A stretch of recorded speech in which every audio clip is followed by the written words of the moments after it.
This program is brought to you by Stanford University.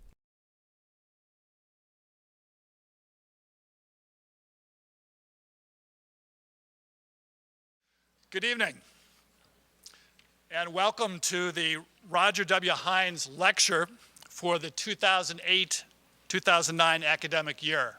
Can you hear me out there in the audience? This is working. Good. I am here on behalf of the Office for Religious Life at Stanford, the Haas Center for Public Service, and the ASSU Speakers Bureau. My name is Scotty McLennan. I'm Dean for Religious Life.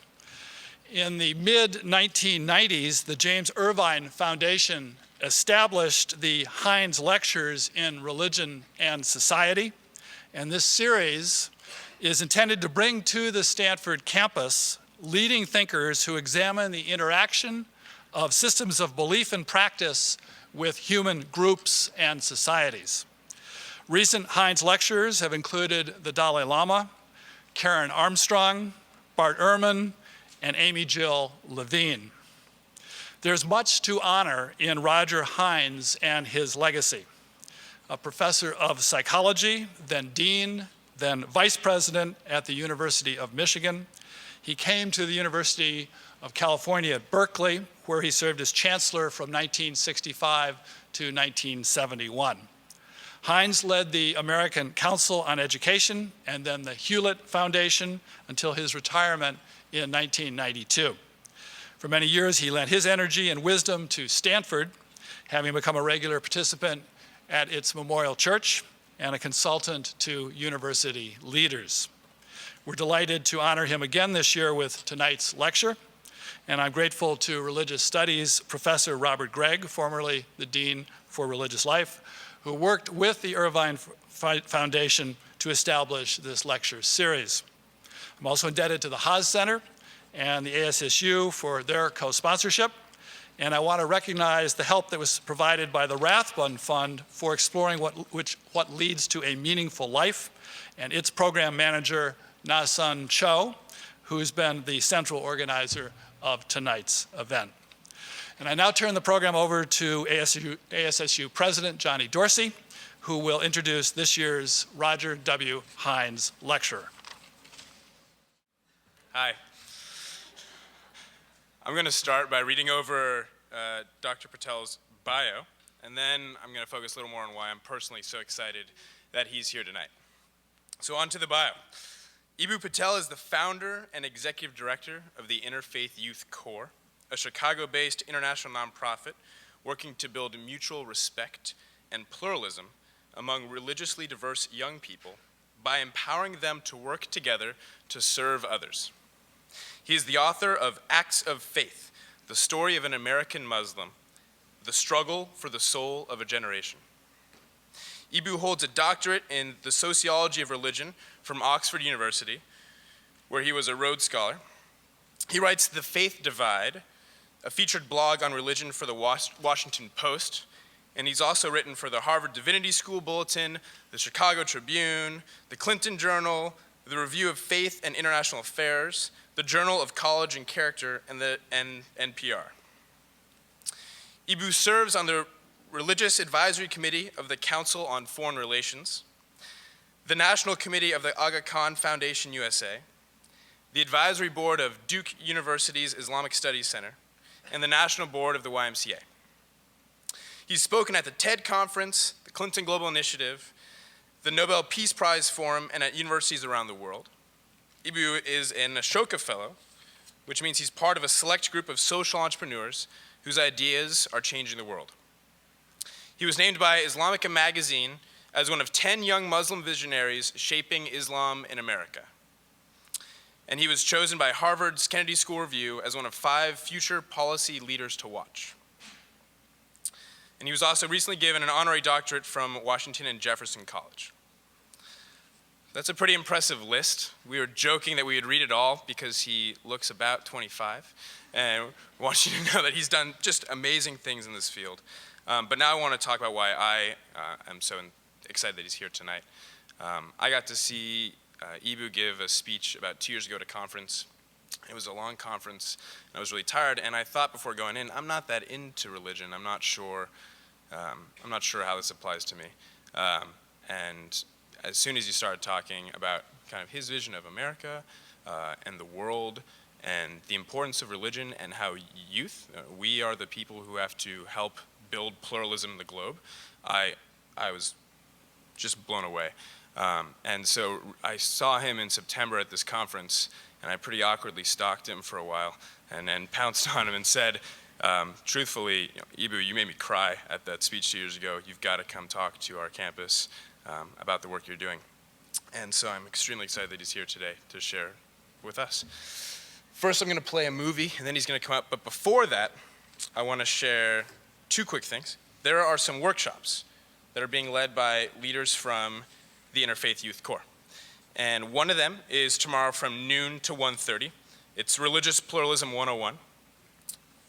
And the other one is What's Your Story? Storytelling as a Tool of Interfaith Dialogue.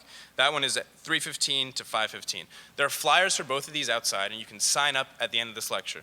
So I promise you'll be inspired when we finish here. Sign up for these, because it's a big deal that his team flew out to California to work with us. So thank you guys again for coming, and I hope you enjoy the talk.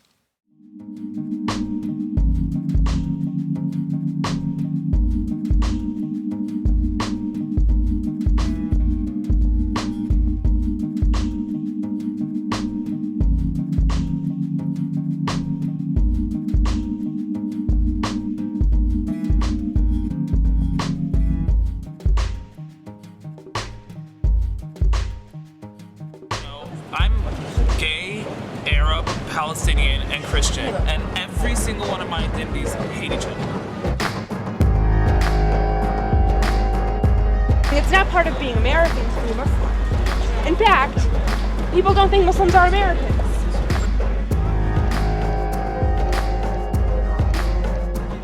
I don't believe in God at all. And then they bought an old church, an old Christian church, and that became the first synagogue. And if when I get to heaven, Jesus says, no, you loved too much, you shouldn't have loved them, that's okay. I can deal with that. But I can't believe that Islam would be such an intolerant religion that God would rather have you not pray than to pray in a place that's a temple. I didn't know you could be black and Muslim. I don't know why I didn't know that. And I didn't know you could be Arab and Christian. I don't know why I didn't know that. These are just things I didn't know. ونسأله كيف أمريكا يقول لك عيش بأمريكا بس ابعد عن السود. What I'm doing right now, is this Islamic? Is this what a Muslim should do?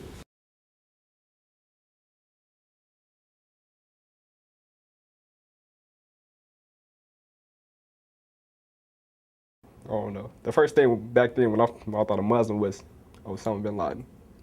But then it was like, you know, there got to be something more to that, so I had to dig deeper. You know, he would give me a lot of one-word answers when I first met him. And, you know, we just warmed up and we just started talking because, you know, I can identify with a lot of things that he's been through, what he's going through. I'm really tired of your antics. Sorry. Stop. American. Do you deny that you are too much? They're just pressing me too. Admiring beauty is a wonderful thing, okay? That's a very Muslim thing. But there's a way to admire beauty. Yeah. It does not always come in the form. A lot of the guys on our trip, if I did not wear hijab, I'm sure they would mess around, they would say dumb jokes, and they wouldn't be as respectful of me. People take you more seriously. Okay. Atva and Matt in my home. Do you like it, guys? It's delicious. Delicious? Yeah! I was amazed that Rafat and I were able to have such a close conversation on our first night as roommates. But the interaction would prove to be the rule of the trip rather than the exception. I participated in the first peace camp.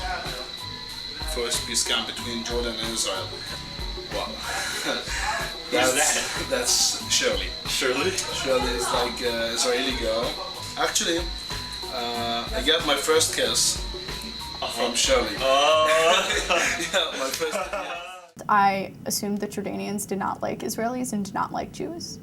I've told you the story of my family friend who tried this business enterprise and really tried to make some connections between Israelis and Jordanians, and it ended very badly for her. And her partner, who's very, very, very close to her, was shot in broad daylight, and it wasn't random.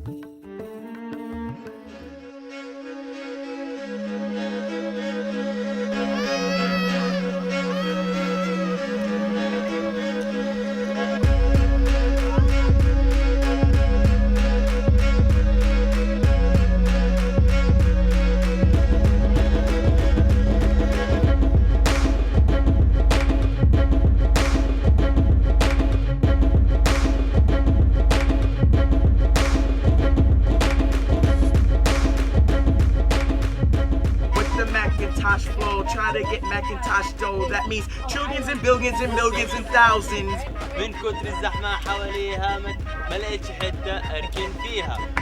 When I started to deal with other cultures and other religions and other people, I needed someone to tell me how to deal with them, how to keep my own faith and not to question my own faith when someone comes up to me and says you're wrong. I need answers, I need to know why, I need to know how.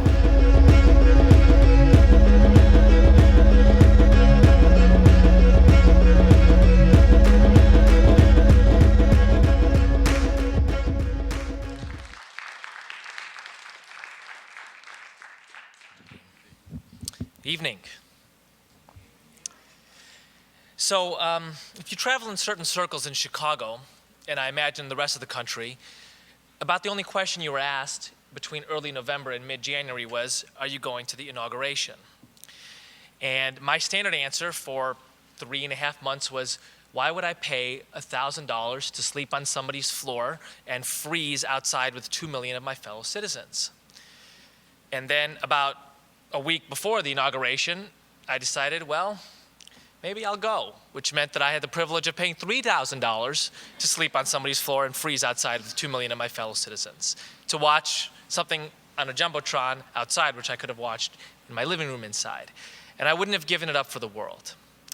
Because there's something about watching President Obama talk about America's patchwork heritage, as he said, Christian and Muslim, Jew and Hindu, and non-believer, as a strength, because we are a country that has experienced the bitter swill of civil war and come out more united.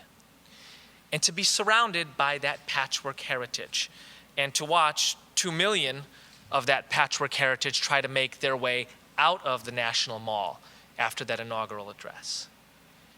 And to think about them as individuals, and I had a lot of time caught in that crowd trying to exit to look at several of those individuals and to think, I wonder what your identity journey is. I wonder what your American story is.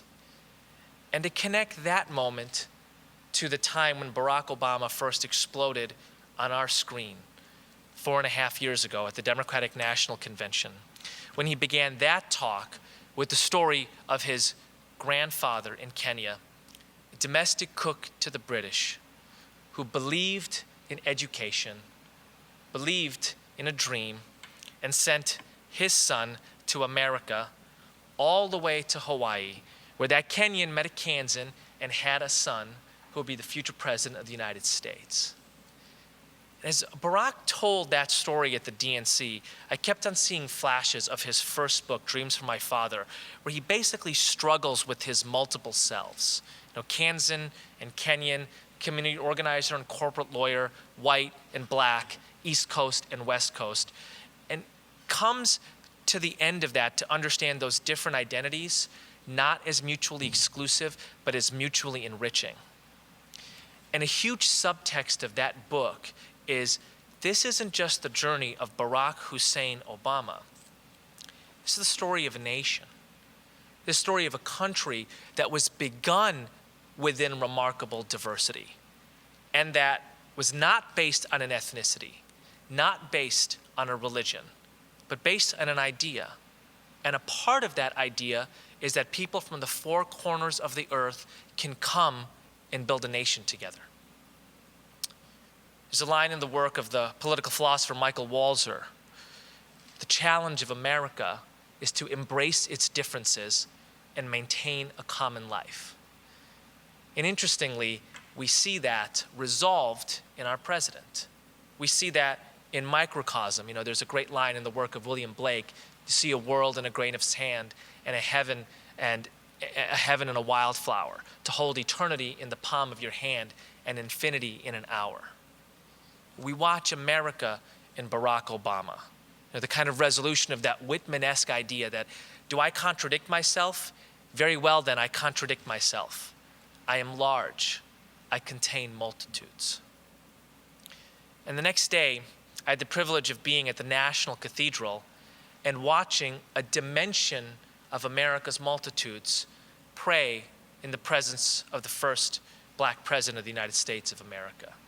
And so there was Ingrid Mattson, the first convert, the first female to head the Islamic Society of North America, standing next to the Rabbi David Saperstein, standing next to the Reverend Otis Moss Jr., standing next to the Reverend Jim Wallace, standing next to the Archbishop of Washington, D.C., all praying for the nation. I thought to myself, this is what America needs to be about in the 21st century. And not just for ourselves. And Obama makes this so beautifully explicit in that inaugural address, where he says not only is America's patchwork heritage a strength, and frankly, we're used to hearing that. It's something that we read about in grade school. But it is that very patchwork heritage that is a force for peace in the world. I thought, you know, what if the hundreds of millions of people who stopped in their tracks, whether it was 3 in the morning or noon, to watch that man give his inaugural address, could tune in to what was happening at the National Cathedral 18 hours later, and could see these Jews and these Muslims and these Hindus praying for the nation together. Because I think a lot of those people believe that Jews and Muslims can't actually stand on the same stage together, that Hindus and Buddhists can't actually live together, that the clash of civilizations has acquired the force of inevitability. I think part of what Barack Obama is saying is that America has given and must give the lie to that dangerous idea. To quote Walzer again, and I think that he gets this exactly right in his works of political philosophies.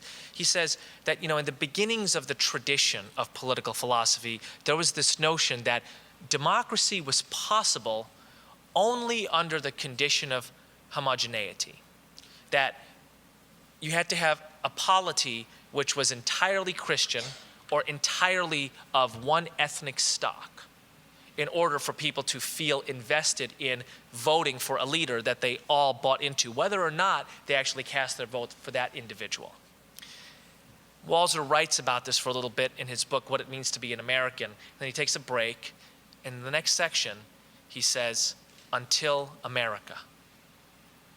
It was only the creation of this nation state, which had at its beginnings Catholics and Jews and Quakers and Puritans and a couple of heretical non-believers, as Roger Williams and others came to be thought of, and making a country work, building a nation on the idea that religious freedom and religious diversity are connected. That's originally from Voltaire. This notion that if you have one religion, it does what one religion always does. It dominates everyone else. If you have 2 religions, do what 2 religions often do. They kill each other. But if you have 30 religions, somehow they have to make it work. James Madison picks up on that idea and says, the reason we need religious freedom in America is precisely because of the presence of religious diversity. The Puritans want religious freedom because they want to make sure that they're not ruled by the Quakers. We need to make sure, we have to understand that the freedom of our community depends on the principle of freedom ruling the whole. That's how you make a diverse country work. That's what I saw on stage at the National Cathedral. But I think it's important to point out that as much as America has a remarkable history in bringing different communities together to build a nation, it is not an inevitable history, and it's of course not an unblemished history. And I want to tell you a story that occurred just a couple of years ago to point out just how fragile this notion of different communities coming to build a nation together is. Read this in the New York Times a couple years ago. It's about Jersey City. Jersey City happens to have one of the largest population of Egyptians in America, largest proportionally to its size. And of these 50,000 or so Egyptian Americans, they're about half Christian and half Muslim. And the New York Times article starts out by saying that these communities, although there are frictions back in Egypt for a variety of reasons, manage to get along pretty well in Jersey City. They go to high school together and play football, they go into business together, they go to dinner together, they share shisha pipes and coffee shops. They do pretty well. Then something happened. There's a heinous murder of an Egyptian Christian family.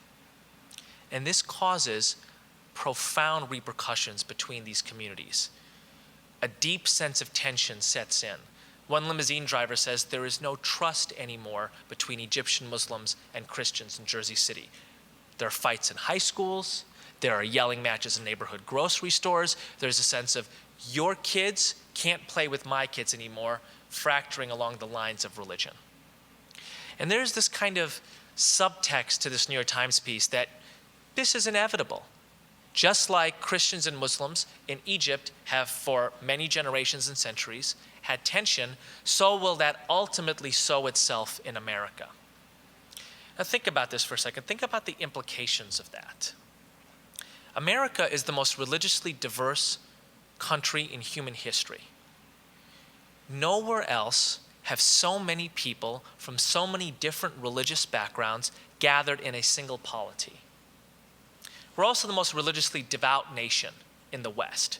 What that means is that religion matters in a deep way to a lot of people in this country. And we live at a time of religious conflict.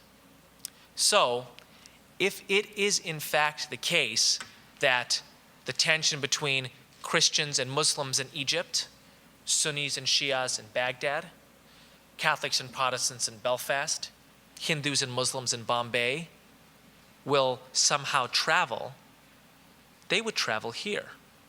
Because diaspora groups of each of those communities live here.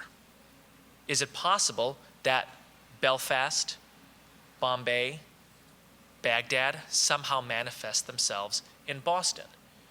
Does one not think that the Sunnis and Shias in Boston pay close attention to what's happening in Baghdad and feel the repercussions of the tension between those communities? What Obama is suggesting is a different model. And that's a model of perhaps how we build Boston, perhaps how we engage the religious diversity in America, perhaps how we understand the American story and the notion of Christians and Muslims and Jews and non-believers and Hindus building a nation together. Perhaps that patchwork heritage is not just a domestic strength, but an international force for good. So I took a different set of eyes to that Jersey City story. And I saw something in there that the tone of the story didn't betray. And that is this, that after that heinous murder occurred of the Egyptian Christian family, somebody called a press conference, a man named Dr. Hamoud. And what he said was, this looks like something that Muslims would do. He was part of a right-wing Christian group in Jersey City that had for a long time tried to sow tension between the Christian and the Muslim community. He saw this as his opportunity to cement that tension. The clash of civilizations wasn't inevitable in Jersey City. Christians and Muslims weren't fated to be in tension with one another. Somebody came to the foreground and sowed that tension. Somebody framed reality in a way that made it look like Muslims were the perpetrators, although nobody had solved the murder at that time. Somebody called a press conference and said, we are opposed to you, and the us and the them is defined along religious lines. And so it occurred to me, what if a different person had come to the fore? What if somebody called a press conference and said, we in Jersey City, Christian and Muslim, Hindu and Baha'i, Buddhist and secularist, are opposed to whoever did this heinous murder. We believe in a Jersey City that is connected to each other, that is built by different communities, and we are opposed to whoever would violate that sense of our city. The us and the them becomes not Christians versus Muslims, it becomes Jersey City versus murderers. I started to think at that point, what does it look like to have a generation of people understand that that's a part of the American story in the 21st century? That's a part of what we need to be proactive and deliberate about. Just as we have a generation of people who unfortunately think it's their business to sow religious tension, to create the clash of civilizations, to give it the sheen of inevitability, what does it look like to have a generation of people who call themselves interfaith leaders, who have the foresight when they read that newspaper article to call a press conference, who have the skill set and the network to gather a group of community and religious leaders in Jersey City and say, we need to make sure that we define the us and the them correctly. What if we understood the 21st century in America as a century of rising interfaith leaders giving reality to the dream of American pluralism? I think that's one of the big promises of the Obama era. And once you start thinking about what does it look like to aspire to be an interfaith leader, the same way that people aspire to be an environmentalist, the same way people aspire to be a human rights activist, you start asking the question, what does an interfaith leader do? What can you accomplish if you're an interfaith leader? I had the privilege of having dinner with about a dozen students at Stanford University who are part of something called the Fellowship for Religious Encounter. And part of what they described to me was how profound it was to gather with students of different faith backgrounds and perspectives and have deep conversations about spiritual journeys and religious identities. So I have a question for them and a question for the rest of you in this room. What if you were in Jersey City the morning that that newspaper article came out in the paper? What if the mayor called you and said, look, I'm afraid of centuries-old tension in Egypt manifesting themselves in America because of what some extremists might do here? What advice would you give the mayor? What would you do? Would you have the ability to build religious pluralism in Jersey City, knowing that it's not neutral territory, knowing that there are other people calling their press conferences, there are religious leaders lining up in an us and them fashion, Muslim versus Christian? Are the interfaith leaders who are emerging in our generation, do they have the ability to go up against the extremist leaders? I think about an interfaith leader as somebody who can do three things, has three basic qualities. The first one is vision, the second one is knowledge base, and the third one is skill set. I want to go through each of these in a short while. I want to begin with vision. Ronnie Heifetz at the Harvard Center for Public Leadership says very simply, the first thing a leader does is define reality. Right? What Dr. Hamoud did in Jersey City is define reality as Christian versus Muslim. What an interfaith leader would do in that situation is define reality as pluralist versus extremist. Who has the ability to define reality? Who has the ability to say, this is what's going on here? Sun Tzu, the great Chinese philosopher, has this line, if you don't know who you are and you don't know who the enemy is, you will lose every battle. I think that this is part of the problem in the American quote-unquote war on terror, that there is a subtext which President Obama lifted today with a simple interview on Arab television, a subtext question to every Muslim on the planet, which is, do you know any terrorists? Are you part of the them? Are we in a war against 1.2 billion people? What Obama did today is simply say, America is not your enemy, and we don't consider the Muslim world our enemy. We consider extremists our enemy. We draw the faith line not between Muslims and Christians, but between pluralists and extremists. Drawing that faith line correctly is going to be central to peace, security, and stability in the 21st century. Think about an analogy in the color line. 100 years ago, Martin Luther King Jr. famously said, W.E.B. Du Bois, the great African-American scholar, famously said that the problem of the 20th century would be the problem of the color line. For a long time, people understood the color line very simply as separating black and white. Half century later, Martin Luther King Jr. came along and flipped the script and said, the color line doesn't separate black and white. It separates people who would perish together as fools from people who would live together as brothers. A new definition of reality, a new definition of us and them. What does it look like to articulate the faith line in a similar way? To get rid of the dangerous paradigm of the clash of civilizations and to replace it with the paradigm of how people from different religious communities are living together in what we at the Interfaith Youth Corps call pluralism. Pluralism for us has both a poetic definition and what we think of as a fuller national security definition. The poetic definition is simple. Pluralism is building a society where people from different backgrounds live in equal dignity and mutual loyalty. It is opposed to extremism or totalitarianism, which is an equally simple definition. Totalitarianism is a group of people who want only their group to dominate and everyone else to suffocate. What does it mean to build pluralism? What does it mean to define the us as people who believe in that dream? Pluralism, we think, is about three things. Number one, respect for people's identities. We put particular salience on people's religious identities. Number two, positive relationships between different communities. And number three, a commitment to the common good. Those are the three things at the heart of pluralism. Pluralism is much thicker than diversity. Diversity is simply the presence of people from different backgrounds together. Pluralism is making sure that their identities are respected, that their relationships are strong, and their commitment to the common good is robust.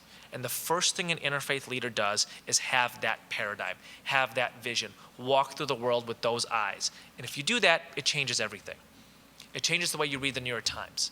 Because when you hear in the New York Times that Christians and Hindus are fighting each other in Orissa, you think to yourself, it can't be every Christian in Orissa and every Hindu in Orissa at each other's throats. Right? That's not the us and the them. There are pluralists in Orissa who want to build in Orissa where people from different backgrounds live in equal dignity and mutual loyalty, and there are extremists in Orissa who want only their group to dominate and everyone else to suffocate. And there are Hindu pluralists, and there are Christian pluralists, and there are Hindu extremists, and there are Christian extremists. And that's the way that I slice the world. And I think the New York Times gets this wrong day after day after day. I think NPR gets it wrong day after day after day. I think CNN gets it wrong day after day after day. And I think what a generation of interfaith leaders do is they take a different lens and a different language to the news we see every day. Second thing an interfaith leader has is a knowledge base that makes that vision real. And the first part of the knowledge base is knowledge of your own religious or secular or moral tradition which speaks to pluralism. So you articulate, what is it as a Muslim, the most precious part of my identity, or as a Jew, or as a Buddhist, or as a secular humanist, or as a Christian, that requires me to work for pluralism? I think about Dietrich Bonhoeffer, the great German Lutheran pastor, who took the last ocean liner back from America to Nazi Germany to be a witness against the destruction of that was manifest in that hatred, who got on the radio the day after Kristallnacht, which was the first major foray by the Nazis into Jewish areas, intimidation, threats, violence. Bonhoeffer gets on the radio and he says, those who did not stand up for the Jews do not deserve to sing Gregorian chants. He's saying very clearly, according to him, as a Lutheran pastor and theologian, there is a requirement of justice and pluralism that precedes the privilege of worship. That's a dimension of a knowledge base that builds pluralism. So I think to myself, as a Muslim, what is it in my tradition that inspires me to build pluralism? And I want to tell you one story that I think about over and over again. It is at the heart of Islam, that's in the early days of my tradition, which I think stands as a huge part of the grand Muslim narrative of building pluralism. In the year 610 AD, a merchant named Muhammad took his annual pilgrimage to Mount Hira, outside of the city of Mecca. And for years, he would do this. He would go there and he would fast, and he would pray, and he would give alms to the poor. And on Laylatul Qadr, the night of power in the year 610, he was gripped by the angel Gabriel 3 times, and each time the angel said, Iqra, recite. And Muhammad would say, I am not a reciter. Iqra, recite. Muhammad would say, I am not a reciter. Iqra, recite. Muhammad would repeat again, I'm not a reciter. And finally, the first words of what became the Holy Quran poured from his lips. Recite in the name of your Lord who created. And there are some traditions in Islam which say that at this moment, the Prophet was scared. He didn't know what had happened to him. He came back to his wife and he explained the situation. He thought for a moment that he might have been possessed by a demon. And his wife said, you are too righteous of a man for God to allow that to happen. I will take you to my cousin, Waraka. He's a man learned in the scriptures. He will tell us what has happened. And so she takes her husband to see this sage. And he looks in his eyes and he kisses his forehead and he says, verily, the prophet of your people has arrived.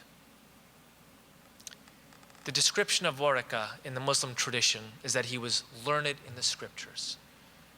What does it mean to be learned in the scriptures in the early 7th century in the Hejaz? It means he was a Christian.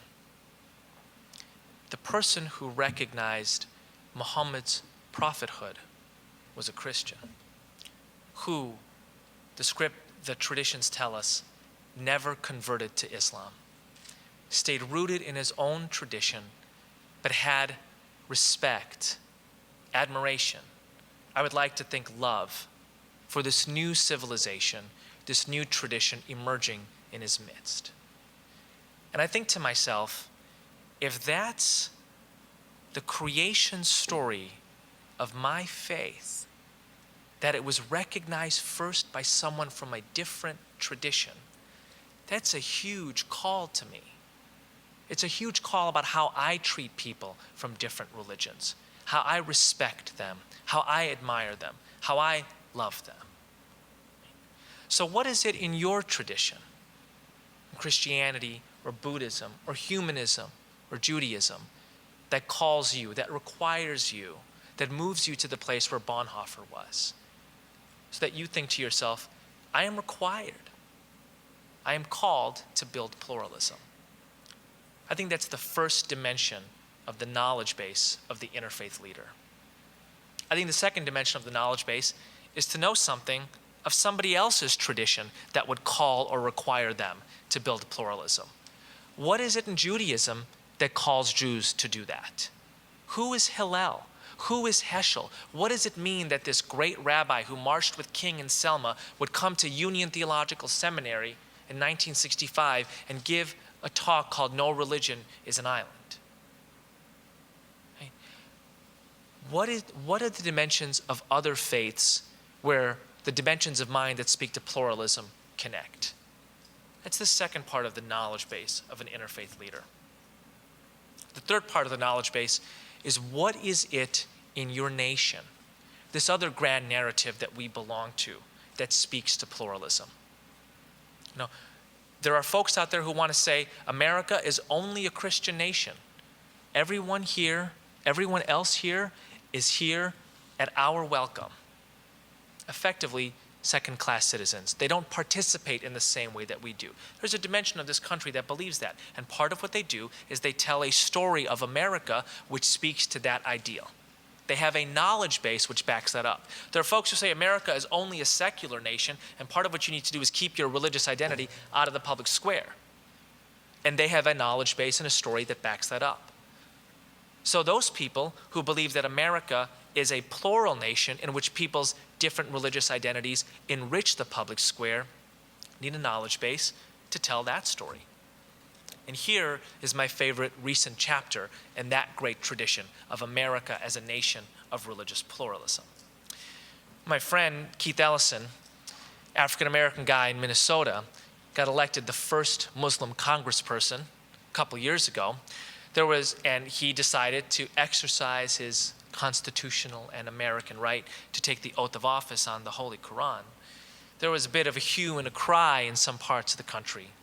A guy who I think is out here in California said, America decides what book you take your oath of office on. And America has decided that it's the Bible. And a representative from Virginia, who incidentally recently got defeated in a congressional run in 2008, a guy named Virgil Good, said, if we let Keith Ellison take his oath of office on the Quran, we will be opening our doors to the hordes of Muslim immigrants who will invade Capitol Hill and demand to take their oath of office on the Holy Quran.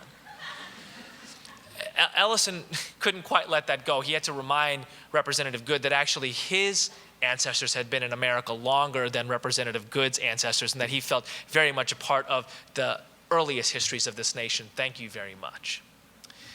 But Ellison made what I think is an absolutely statesman-like move that reframed how people saw America, that made salient a piece of American history that wasn't at the front of our minds about what America is about. Just he took his oath of office on the Holy Quran, but he took it on the Quran that once belonged to Thomas Jefferson, reminding America that at the very earliest chapters of our nation's history, there were people who knew about different religions, who had admiration, reverence for different religions, such that they studied their books. And Jefferson actually, at the end of his life, was studying Arabic. Right? And that kind of unleashes this set of stories about early America and religious diversity. The fact that George Washington had at his inauguration a Jewish clergy person, that he exchanged correspondence with the Hebrew congregation of Newport, Rhode Island, and in one of those letters wrote that in America, the children of Abraham should feel peaceful and loyal to one another, each sitting under their own vine and fig leaf. This is in the late 18th century. 50 years earlier, Benjamin Franklin built a hall in Philadelphia and said explicitly the pulpit of this hall would be open to a Muslim preacher from Constantinople. A whole different set of stories of what America is about. A knowledge base of a religiously plural nation. I think that has to be at the tips of the tongues of any interfaith leader. The third part of what interfaith leaders do is they organize. I think about Barack here. I think about him in the early 80s on the south side of Chicago, which is African American and white and almost entirely Christian at that time, going church to church, bringing folks together around something common. And I think that if Barack had stayed a community organizer and was organizing in those same parts of Chicago, it wouldn't just be church to church anymore. It's remarkable how parts of Chicago that were once all Irish Catholic or once all black evangelical now have Latino Pentecostal, Arab Muslims, Indian Hindus. Right? Barack would have to be going from church to synagogue to temple to mosque to sangha with the ability to speak in each of those communities' languages, saying, look, this is why you as Muslims, why you as Jews, why you as Buddhists should be invested in this common endeavor. Barack would have to be an interfaith organizer with the ability, number one, to speak to those different religious communities, number two, bring them together for something common, and number three, facilitate a dialogue about why it is from their religious backgrounds they have come to that place. What it is as Muslims, as Jews, as Buddhists that invests them in building that community, that commons. So let's think about this for a second. That set of characteristics, the paradigm of defining us versus them as pluralism versus totalitarianism instead of as Muslim versus Christian, the knowledge base of our own traditions and other people's traditions and our nation as entities which speak to, which strive for, which require us to build pluralism, and the skill set of organizing, of storytelling, of facilitation that actually makes that real. That's the, shall we call it, the trinity of what I'm calling the interfaith leader. So I'm thinking to myself, what if we had a layer of a generation, right, who starts to see themselves in that identity category? And just like 12 or 13-year-olds start to think of themselves as, I want to be a human rights activist. I want to do something good in the world, and I believe this movement called the human rights movement is where my desire for goodness should manifest. Or environmentalism. 12-year-olds saying, listen, I believe in the idea that the earth is precious and needs to be protected. So I'm calling myself this identity of environmentalist, and I'm going to express that in a variety of ways of protecting the earth. What if we had a layer of a generation who saw themselves as interfaith leaders, who read that article in the Jersey City newspaper and said, I'm called to the front of the public square. I'm called to strengthen the bonds of pluralism between these different communities. A few months back, I was with Andy Young, who was a close compatriot of Martin Luther King Jr.'s in the civil rights movement, went on to be the mayor of Atlanta, the U.S. ambassador to the United Nations, did a variety of important public figure things. And we spoke on a panel together in Atlanta, and I talked about, what we're trying to do at the Interfaith Youth Corps in building this thing called the Interfaith Youth Movement. And he looked at me and he said, when we were just starting back in the 1950s, when he was a youth organizer for the National Council of Churches of Christ, he said, our movement didn't have a name. We weren't calling it the Civil Rights Movement. That came 20 years later. We were writing chapters in a book that didn't have a title, but we believed in this vision. That's where I feel America is in what we're calling the Interfaith Youth Movement. We're writing the early chapters in a book that one day is going to be called a movement, that one day is going to have an identity category in the culture. Right?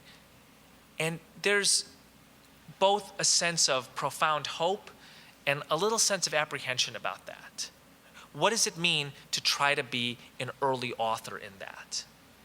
And a part of what we do at the Interfaith Youth Corps is go around the country and the world telling this story and looking for traveling companions. And that's where that little film clip comes from. And I want to tell you the story of that because I think that that's a chapter of how this movement is gaining momentum, how a group of especially young people around the world are starting to view themselves as interfaith leaders, and when that title is thrown out there saying, that's who I am, that's who I've always been, and I aspire into that cultural category.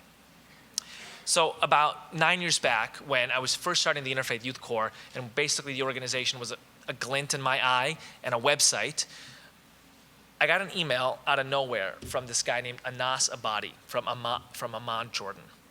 And Anas said that he had just attended, kind of on a lark, this interfaith conference. And he was blown away by meeting Jews who didn't fit the stereotype of what he, growing up in Jordan, was taught that Jews were. And he was like, look, I want to be part of advancing this thing. I want to be part of advancing the spirit of this Interfaith conference. The problem with the Interfaith conference is that everybody was 40 years older than me. So he did, what you did even 9 years ago, and thank you to Stanford for helping build this. He Googled it. Interfaith Youth is what he Googled. And he came up with the Interfaith Youth Corps. And he said, found your website, and I want to be a part of this.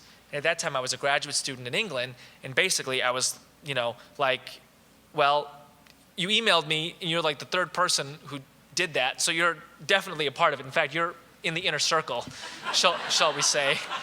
And Anas was like, well, what should I do? And our basic methodology was you build religious pluralism by doing interfaith service projects. You bring folks from different religious backgrounds together to build houses, to clean rivers, to tutor children, and to articulate from their different faith backgrounds what inspires them to do that. So Anas takes this methodology and he runs off and he does a project, and he emails me a couple months later and he sends me pictures of this project, and I put them up on our website, and he says, what else do you think we should do? And we kind of have this correspondence, and every few months he emails me back and he says, we did that project, and here are the pictures on the website. And this goes on for a couple years, and then Anas and I lose touch. And 6 years later, I have this ridiculous opportunity of being on a panel at the Clinton Global Initiative with Queen Rania of Jordan. And I talk about the vision of the Interfaith Youth Corps. And during a break in the panel, it was broken into 2 sessions, somebody whispers in my ear, Her Majesty would like to see you. I get kind of whisked through, the tunnels of the hotel to like this room where I feel like this glittering queen like descends from the ceiling, and she says, do you come to Jordan? Would you like to help build the Interfaith Youth Movement in Jordan? And I'm like, my mama didn't raise no fool. Hell yes, I'll come to Jordan and do this. So 3 months later, I'm on a plane to Jordan. My wife's like, if you don't bring me, I will divorce you, So my wife and I go to Jordan, and we have our 12 minutes with the Queen, and the person who was driving us, we weren't late at all, but he still like sped at twice the allotted miles an hour down the highway, got stopped by a cop, and very proudly said, and I don't speak Arabic at all, but this much I could understand. He said to the police officer, I am taking people to see Her Majesty. And I'm like, gosh, that sounds pretty cool, doesn't it? So I have my 12 minutes with the Queen, and then I have 6 days left in Jordan. I think to myself, I don't know anybody in this country, but there's this guy Anas that I had correspondence with 6 or 7 years ago, so I'll email him. I'll see if I can dig up his email and see if he's here and see, what's happening, and at least he'll show me around Amman a little bit. So lo and behold, Anas is in the city, and we meet in a cafe in West Amman, and we haven't talked for a long time, and I think to myself, this guy could be an engineer, he could be living in Germany, he could be an accountant, who knows what's happened to Anas. And so get together, and it's great to finally meet you in person, and what are you doing these days? And he hands me a book, and he says, I just wrote this book on the potential of young people in the Arab world, and the King of Jordan wrote the introduction, and I'm thinking of running for parliament, and if I do, I would be one of the youngest members there, and I just got back from leading this interfaith trip between the Middle East and Mediterranean countries in Europe, and basically I'm helping to nurture this interfaith youth movement in Jordan, in the Middle East. And I'm like, holy cow, like I'm meeting one of the change makers in the Middle East. I'm like, how did you start? He's like, you emailed me back. And I'm thinking to myself, yeah, actually, that's kind of how things start, right? That's how movements are built. Folks who believe in the same vision, they start to find each other.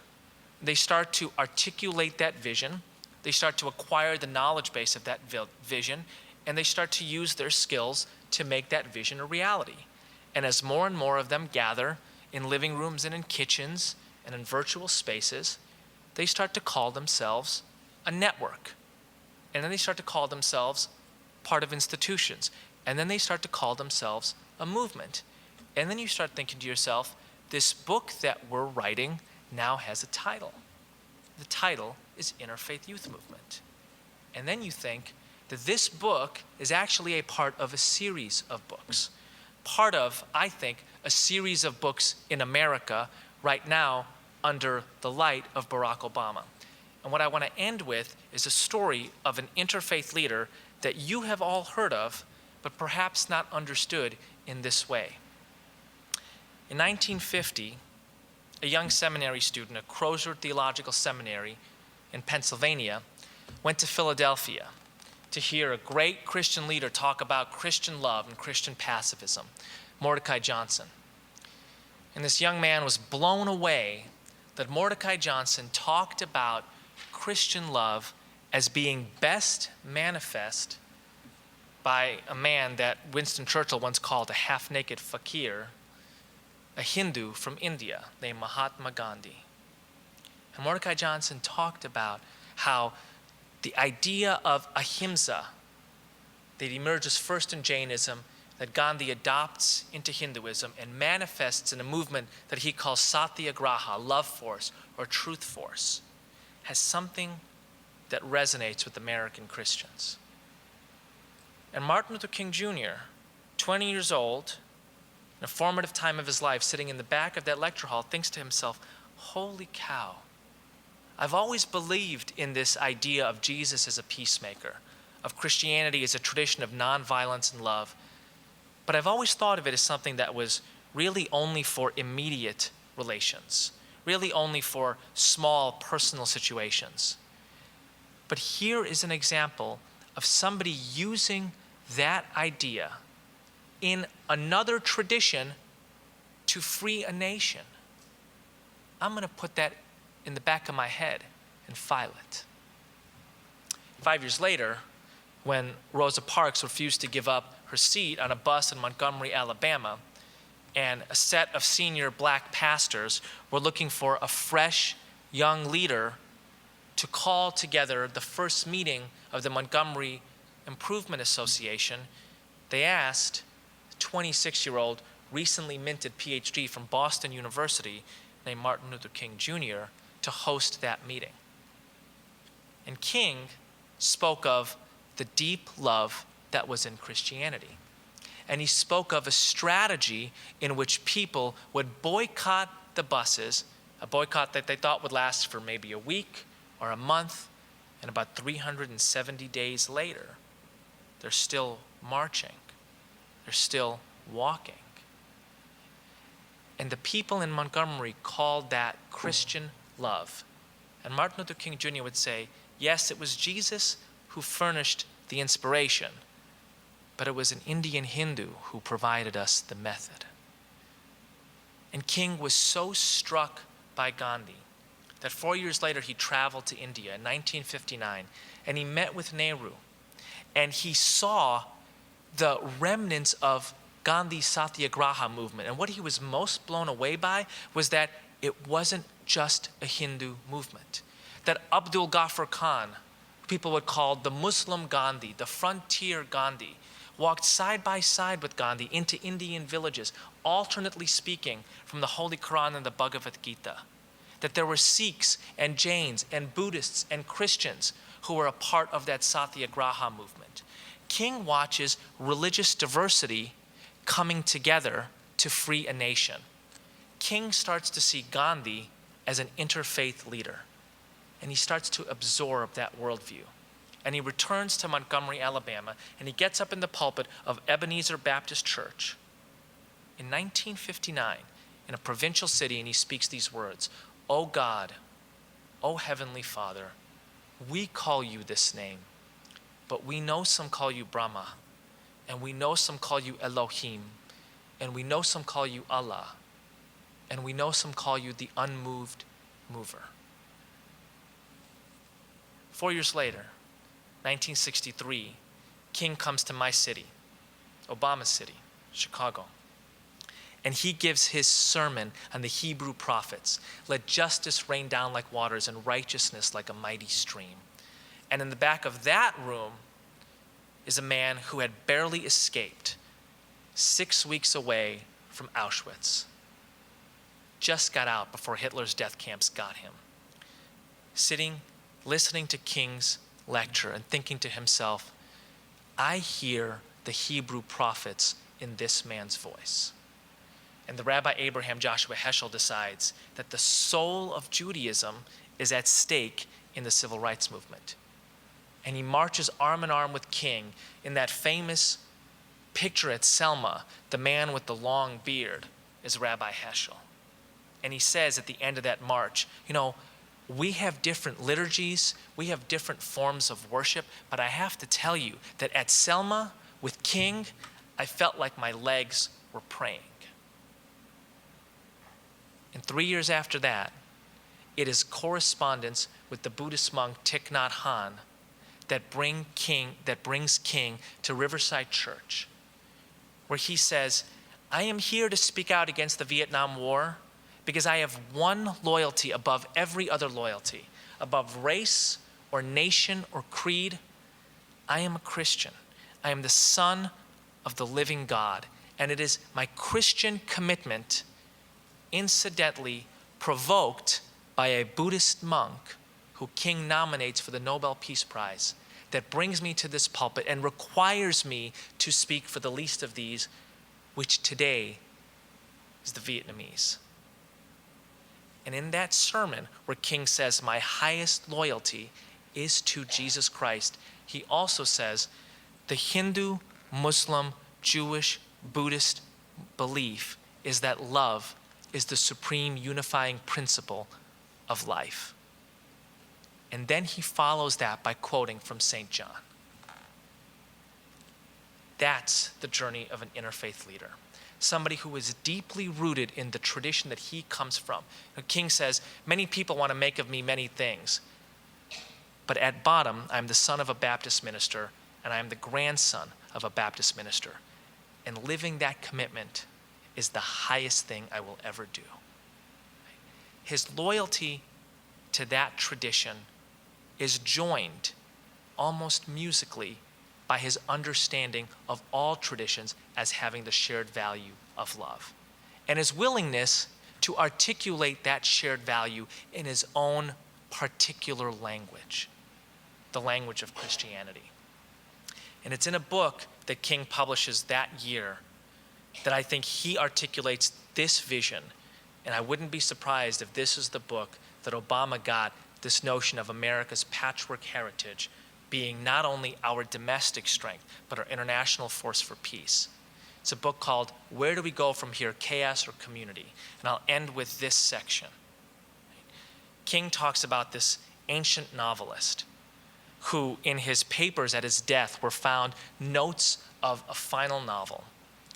The novel would be called The World House. And the premise would be that humanity was a giant family that had inherited a house, a world house, where, as King says, all of us, Hindu and Muslim, Gentile and Jew, Protestant and Catholic, have to, because we can never again live apart, learn to live with each other in peace. Jazakallahu khair. May God give you goodness. Thank you.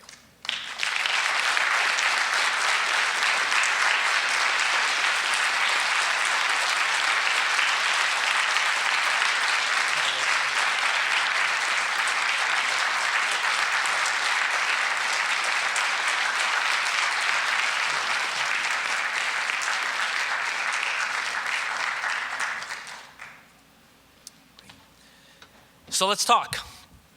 Questions, stories, poems? And it seems like a semantic thing, but as you discussed, it really does belie a worldview. Oh, thank you so much. So I was just talking about language and religion and language and worldview. And I was curious to hear what you had to say about creating an interfaith vocabulary. How, sometimes you have these distinctions that seem just semantic when you're talking to someone, where what I would call the Torah, somebody else would call the Old Testament. Right. And so how do you talk between two religions, using your vocabulary, respecting the other person's, but finding a joint vocabulary that you can really, without either one feeling like they're giving up anything? Right. I think that's a great question. Thank you for that. So here's how we do this at the Interfaith Youth Corps. The framework of this is we call the relationship between particularity and pluralism, or the unique and the universal. And basically how you think about it is at the center of the table are a set of shared values, right? And King, I think, is a great example of this. He cites the shared value of love between these different traditions. But he doesn't give up his particularity. When he describes love, it's not in generic language, it's in St. John. So what he's doing is articulating this universal amongst different faiths and traditions, and then saying, I have a particular language to this universal, right? I see this world in my grain of sand, so to speak. And part of what that allows then is it's an invitation to other people to share from their own particular language. So I think that one of the fallacies of interfaith work is this notion of if I share my particularity, it will dominate your particularity. I don't think that that's true. I think that if you share your particularity, all of a sudden you open the space up for other people to share theirs. So let me tell you a story from my personal experience about this. A couple years ago, I had the honor of speaking at a place called Berea College, one of the coolest places in America. It's in Kentucky, started in the 19th century by Christians who thought that segregation was absolutely antithetical to the Bible, to the Christian tradition. And so they founded this educational institution which brought blacks and whites together to study. And now it's this powerful international educational institution in which nobody pays tuition, and instead people, who would otherwise not be able to afford college go and study, and the campus gets them jobs so that they can do that. And there's people from all over the world here. And it's based on this Christian tradition. It has this Christian history. So I'm asked to speak there at a convocation, which is held in their chapel, which is the largest building on campus. And in the back of this chapel is a big cross. And the nice liberal chaplain or person who is running this says to me, as a Muslim, do you feel offended by this cross, and should we take it down? And I'm like, absolutely not. It is your understanding of that cross that brought me here, right? And it is that cross which allows me to open my talk with the line, Bismillah ar-Rahman ar-Rahim. It is your ability to articulate your particularity, your narrative for building pluralism that allows me to articulate my narrative for building pluralism. So what I would suggest is to not think about this in terms of whether it's, in my view, the most salient question is not the Old Testament or the Hebrew Bible, although I understand how, that's irksome to many people, but to build a different framework in which people have different conversations. And the framework is, how does your particularity speak to pluralism? In what ways do you express uniquely a universal value like love, like hospitality, like compassion, right? And this is precisely how we work at the Interfaith Youth Court. In fact, part of what Hannah and Julie will do tomorrow in their training sessions, which I hope a lot of you go to, is kind of hold a training for how you not only articulate that language, but invite other people to articulate in that language. A big part of it is how you frame the conversation, how you encourage other people to talk. Thank you. Hi, I'm from India, and basically I had a question regarding how to sort of, I completely agree with you with your views on religious pluralism, but the face that religious fundamentalism is taking today, in India at least, is this sort of idea that homogeneity breeds efficiency and breeds economic efficiency and sort of smoothen things out in a way. And so either it's better to keep religion out of public life entirely, or it's a better thing to have people of just one religion in more extremist cases. So how do you sort of answer that when people say that as a whole, the nation will do better if we're all a homogeneous mix? Right. I think that that's a perfect example of how one group of people has exactly what I talked about, a vision, a knowledge base, and a skill set. Their vision is of a Hindu Rashtra in India, right? And they have a knowledge base which they are speaking over megaphones, which says that India has always been a Hindu nation. This is Hindu civilization, and it's good for this variety of reasons. And then they have a skill set which they, manifest very effectively through politics and civil society, which makes that reality. So what those of us who are pluralists have to do is precisely the mirror image of that, which is to articulate a different vision of India. Right? A vision of India that is, I grew up with Akbar and Birbal comics. My parents, as somebody of Indian heritage, wanted to teach me very young that the ideal of India was a nation of communities building a country together. So the first thing that you do is you articulate that different vision. The second thing that you do is you articulate a knowledge base that speaks to that vision. In this case, you articulate examples of how actually it's religiously diverse areas in which that religious diversity is brought together in pluralism leads to economic vibrancy, leads to efficiency, leads to building a better nation, right? If they have their knowledge base at the tips of their tongue, we have to have our knowledge base at the tips of our tongue. Otherwise, what happens is you forfeit the terrain to them. And then people start to believe, well, actually, the economy runs better if we're all Hindu in this area, and this is the way India started anyway. So let's go back to that, both of which are false. But if we don't have an alternative vision and a knowledge base that fleshes that vision out, and a skill set then that manifests that vision in reality, we lose. We forfeit that territory. What concerns me is not that the group you are talking about is necessarily a majority. What concerns me is precisely what this young woman was saying earlier. They know their language. They speak cogently and compellingly. Extremists know exactly what they're about. What concerns me about pluralists is that we don't have the same clear language. We don't have the same immediate set of skills which can articulate an alternative vision, marshal a knowledge base, and apply a skill set, right? Which is exactly why I use that framework as what I think an interfaith leader does. And then you think about the variety of situations in which if an interfaith leader had come to the fore instead of an extremist leader, that situation might be very different. Right? Gujarat in 2002 could be very different if the leader in Gujarat was not Modi, if it was somebody else. Somebody articulating a different vision of India with a different knowledge base and a different skill set. Actually, the same skill set, just those skills applying that different knowledge base. Thank you. Yes. Hi. As you mentioned at the beginning, Obama also mentioned non-believers as after he listed Christian, Muslim, Jew, Hindu.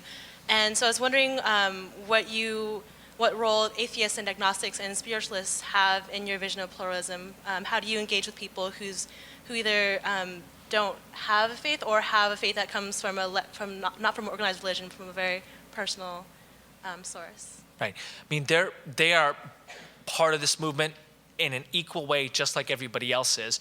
And what they do is speak from their text and their tradition. And there is such a thing called the secular humanist tradition. And it's something that I've become a lot more aware of as, the Interfaith Youth Corps staff has grown and probably has 5 or 6 secular humanists on staff who are quick to quote from Whitman, who are quick to quote from Thoreau, who are quick to quote from their ethnic or racial or national or family traditions and say, look, this is why I do this. Right? So they also have kind of that unique expression of a universal value, a particular path that leads towards pluralism. And I would say 20% of any room that we're doing a presentation or a training in, and they're probably 20% of our staff. They're just like Muslims and Hindus and Jews and Christians. They're just like anybody else who's a part of this.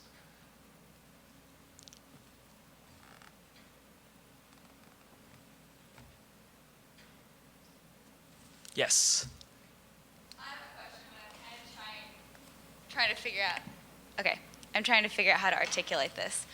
So I was thinking, we have a bunch of different cultures along with our religions too, and a lot of times, especially in junior high and high schools. I mean, I think we're a little better at it in college, but when we get people together for a diversity thing, it's each culture has their different day or whatever. So then you're teaching people about your culture and your religion, your traditions.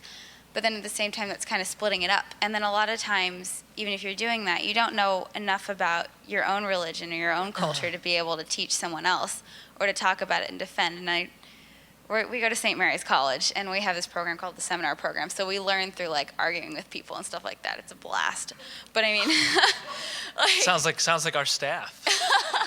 But I mean, a lot of times, like especially for younger people, that's not really possible because you can't articulate your ideas well enough. Or especially here, a lot of times people are afraid to talk about their religions in pretty much any context. Like it's not a general dinner table conversation. So what do you do about like the lack of education and the inability to actually go out and say something? Do you know what I mean? Well, you're asking, there's about 6 questions there that Professor McGraw is going to have to build about 4 courses around to even respond to tangentially. But let me unpack a couple of different dimensions of that. Okay, one dimension is I spoke a lot about the clash of civilizations, which of course is Samuel Huntington's famous framing on the post-Cold War world order. And let me say off the bat that I think it's probably the most dangerous theory in the world, and I also think that 2/3 of it is right. And here are the 2/3 that I think is right. Part 1 is that Huntington says identity, cultural identity, which is largely based in religion and secondarily in language, is probably the most precious thing to most people on the planet. Okay. Number 2, people convene around their cultural identities. There is such a thing called the church, right? It's the group of people in the world, 2 billion strong, who call themselves Christians. There is such a thing called the Ummah. These are imagined communities, but they're people who feel powerful affinities for each other nonetheless, right? It's the group of 1.3 billion people who call themselves Muslims. That's the 2/3 that I agree with when it comes to Sam Huntington. Now, I think it's a lot messier than that. I'm not sure that civilizations are separate and there's, a gazillion responses to Huntington, which talks about, to be provocative, religious and cultural miscegnation, which is to say the mixing between these faiths and, Christians, Muslims, and Jews in Spain in the 12th century and Cairo. It's all this kind of stuff. But there is no doubt that for most people, being a Muslim or a Hindu or a Christian or a Buddhist is probably their most precious identity, right? The part of Huntington that I profoundly disagree with is that inherently leads to a clash between them. So the question then becomes, in a world in which people think their cultural identity is of utmost importance, and of groups who convene around such cultural identities, and in a contemporary era, which is the most interactional in human history, which, in layman's terms means very simply that more people are in more frequent and intense contact than ever before. The question is, how are Muslims, Jews, Christians, Buddhists, secularists gonna engage one another? Are we going to watch what's happening in Baghdad, or what happens occasionally in Bombay, or what happened for 3 decades in Belfast, and what happened in a lower level way in Jersey City? Is that going to be normative for human relations? And that then begs the question, how do you build a different type of reality, given that there is, in fact, a set of tensions that occasionally flare into outright violence between these different communities? So I think the second dimension of your question that I want to answer is the dimension of articulating ourself, right? I want to go back to the King example. I think what's striking about King being in the back of that room in Philadelphia in 1950 is that he hears this story of a Hindu approach to a peace movement, and what that raises in him is the resonant Christian value. And I actually think that this is the model of how human relations actually work, which is to say, when somebody explains to you their spiritual journey in being a Jew, so to speak, what it actually helps you do is tell your story as a Muslim. mean, this in large part is the story of my book. It's the encounter with Christians, and they're telling me their story of Christian-based social justice, which led me back to a deeper exploration of Islam and Muslim-based social justice. So I think what I'm suggesting is, in a similar way as I was talking about earlier, how do we get that dynamic right so that in the encounter of different identities, people are able to tell stories from their background which express their particular path and which invites other people to tell their story. That was probably a really complicated way to say something that's probably pretty simple, which, you know, at the Interfaith Youth Corps, we apply in interfaith service projects, and the conversation goes like this. Hey, because Jesus served other people, I serve other people. You're a Jew, why do you serve other people? And the Jew says, well, in the Hebrew Bible, in Exodus, it says, because you were strangers once in Egypt, do not treat anybody as a stranger. So I try to show hospitality to other people through service.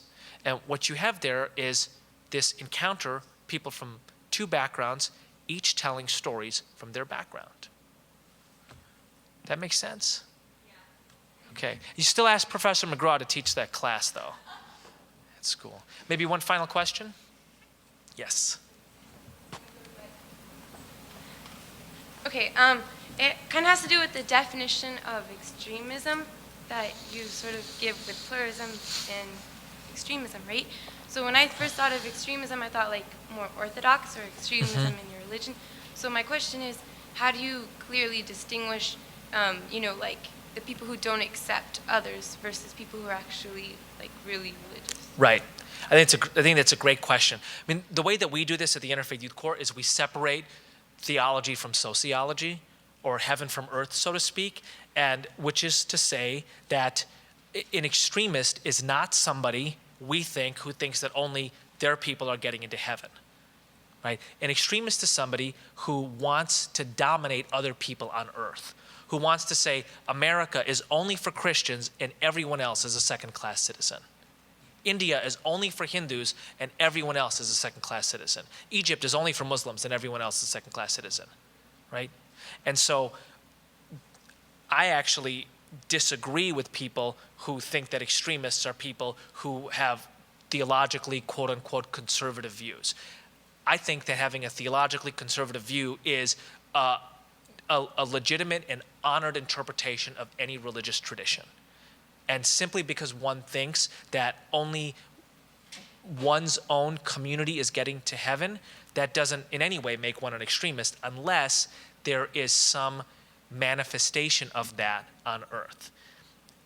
And actually, if we're talking about demographics here, 50, 60% of people who are part of religious communities have those types of theological interpretations. And if we are leaving them out, we're not doing interfaith work. We're having liberal cocktail parties, right? And, you know, that's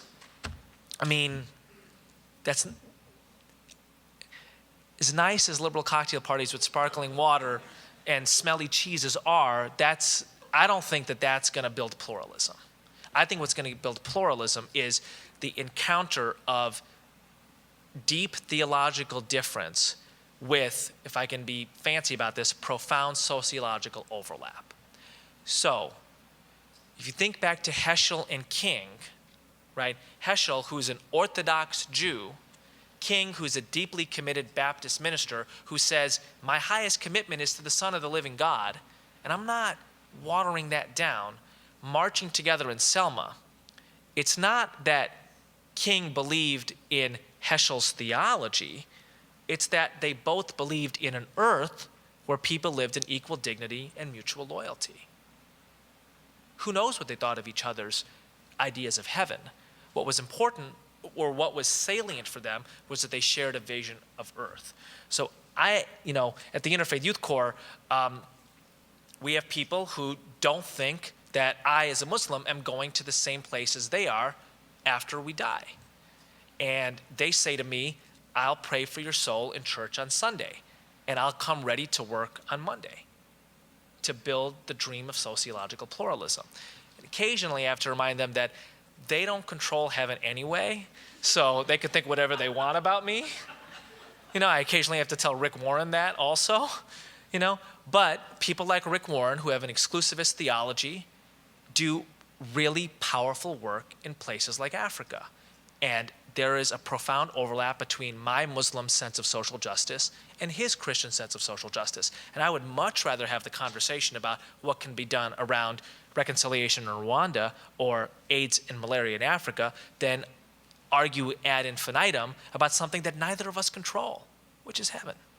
I'm going to do the best I can with what I have, be the best Muslim I can be, and pray for Rick Warren's soul during Juma.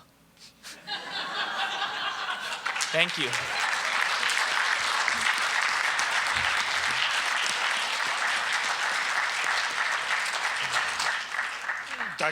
Dr. Patel, I suspect there are a number of people in this audience tonight who are the Martin Luther Kings, the 20-year-olds who have heard a vision articulated and given hope that there are practical, concrete ways to fulfill that vision.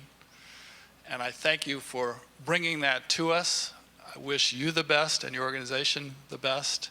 And I want to remind everyone that tomorrow there is an opportunity with 2 workshops for you to get very practical help in how to proceed with this vision. That your book is available immediately following, well, not immediately following, I know you have about a 10-minute interview with the press immediately following this, but if you go out into the lobby, you'll find that there is a table there where books are being sold. If you can hold on for about 10 minutes, you'll be out there and available to sign those books, I believe. But thank you very much for an extraordinary Heinz lecture.